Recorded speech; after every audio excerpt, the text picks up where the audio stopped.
Hello friends, welcome back to my YouTube channel Nigam Gyan. मैं हूं आपका host advocate Kushaldeep Shukla. Friends, कल मुझे मेरे व्हाट्सएप पे एक क्वेरी मिली। मिस्टर प्रतीक दीक्षित जो कि मेरे सब्सक्राइबर हैं, उन्होंने क्वेश्चन पूछा है कि सर मैं एलएलबी का सेकेंड सेमेस्टर का स्टूडेंट हूँ और मैंने सेकेंड सेमेस्टर कंप्लीट कर लिया है और मैं इंटर्नशिप करना चाहता हूँ। मैं लिटिगेशन में ही करियर बनाना चाहता हूँ। तो क्या आप मुझे बता सकते हो अपनी वीडियो के थ्रू या फिर आप किसी भी एक पर्सनल माध्यम से कि इंटर्नशिप करने का सही समय क्या होता है या फिर मुझे इंटर्नशिप कब करनी चाहिए? तो दोस्तों, इस क्वेरी को इंडिविजुअल क्लियर करने के बजाय मुझे लगा कि ये चीज़ काफ़ी सारे स्टूडेंट्स पता होनी चाहिए कि इंटर्नशिप करने का सही समय क्या होता है या फिर कौन सा सही टाइम होता है एक स्टूडेंट के लिए जो लिटिगेशन में जाना चाहता है, जिसे इंटर्नशिप करने के लिए कब ज्वाइन करना चाहिए। तो दोस्तों, आप अगर चैनल पर नए हो तो सब्सक्राइब कर लीजिए मेरे चैनल निगम ज्ञान को, और लेट नहीं करते हैं और वीडियो को शुरू करते हैं। दोस्तों, जब बात होती है इंटर्नशिप की ज्वाइन करने की, तो ये एक बड़ा अच्छा रोल प्ले करती है आपके लिटिगेशन करियर में। यानी कि इंटर्नशिप का बेसिकली मतलब यही होता है कि आपको करियर में मेनली तरह से प्रोफेशन में उतरने से पहले ना आपको जो चीज़ें सिखाई जाती हैं वो एक तरह से इंटर्नशिप हो गई।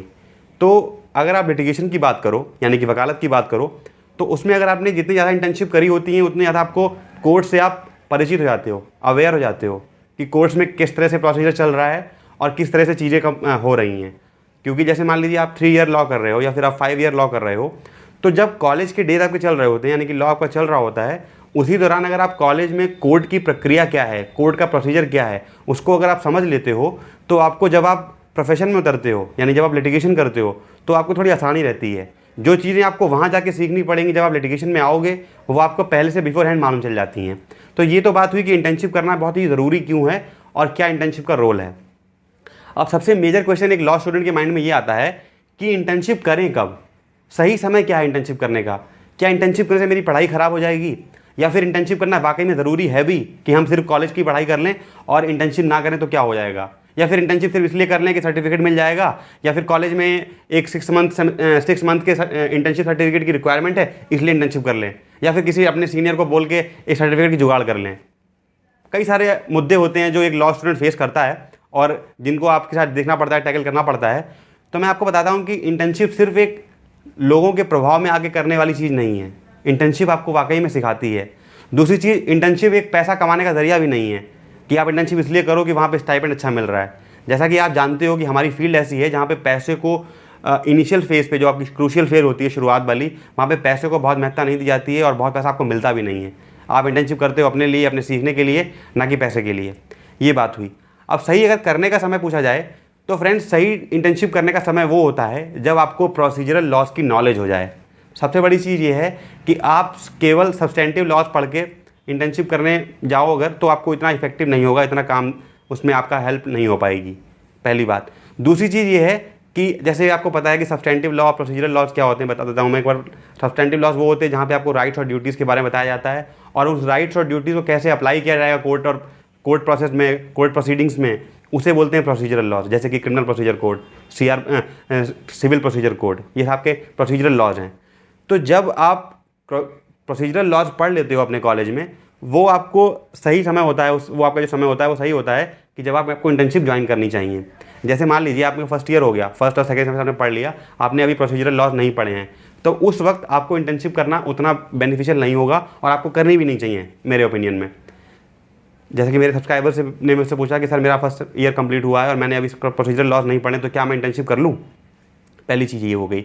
जब आपने प्रोसीजरल लॉज पढ़ लिए, मान लीजिए क्रिमिनल प्रोसीजर कोड पढ़ लिया, सिविल प्रोसीजर कोड पढ़ लिया, कोर्ट्स में बेसिकली जो सब्सटेंटिव लॉज हैं उसका तो आर्ग्यूमेंट लॉयर्स करते हैं कि हाँ जिस रिलेटेड केस है उस पर करेंगे, बट कोर्ट का केस चलेगा कैसे? कि मान लीजिए एक एफआईआर हुई है, एफआईआर होने के बाद चार्जशीट फाइल होकर अगर कोर्ट में पहुंची है, तो उसका कैसे कैसे प्रोसेस बढ़ेगी, कैसे कॉग्निजेंस लेगा मजिस्ट्रेट, कैसे प्रोसेस को इशू करेगा। ये सारी चीज़ें आपको तभी समझ में आएंगी जब आपने प्रोसीजरल लॉ पढ़ा होगा।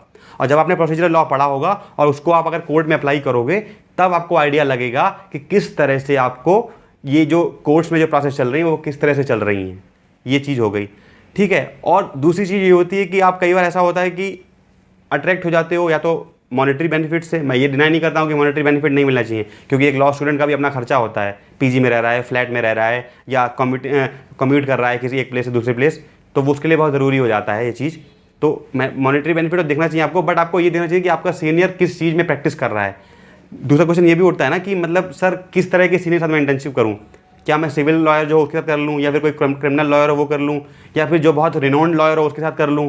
तो फ्रेंड्स ये सब चीज़ें ना बड़ी सब्जेक्टिव हैं। ऐसा नहीं है कि आप सिर्फ ये देख के चले जाओ कि वहाँ पे कोई सीनियर ऐसा है जिसकी प्रैक्टिस बहुत पुरानी है बट वो आपको टाइम नहीं दे पा रहे हैं, तो ये भी एक सही तरीका नहीं है। आप इंटर्नशिप ऐसी जगह करो जहाँ पे आपका 1-to-1 कॉन्वर्सेशन अपने सीनियर के साथ हो सके, जहाँ पे आप उसको अपने सीनियर को डायरेक्ट असिस्ट कर सको कोर्ट में। मान लीजिए अगर वो एक कोर्ट से दूसरे कोर्ट जा रहे हैं और वो आपको अपने साथ ले जाए, भले ही आपको वो एक्चुअल में हर चीज़ ना सिखा रहे हो, मगर आप ऑब्जर्व करके सीखते हो चीज़ें, उनके साथ रह के सीखते हो, उनके आर्ग्यूमेंट स्टाइल को देख के सीखते हो।